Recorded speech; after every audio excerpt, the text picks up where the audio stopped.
Hello everybody, in today's video I'm going to show you how to add a Snapchat link to your Instagram bio. To get started, firstly you need to open the Snapchat app on your device. And from here you need to go to your profile icon in the top left.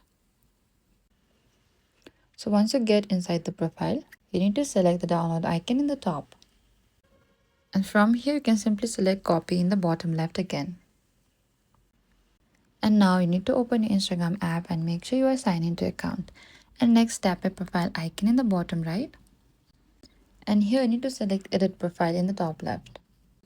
So over here what you need to do is tap links and simply select add link in the top.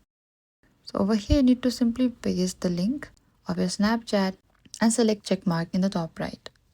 And that is it. That is how you can add a Snapchat link to your Instagram bio.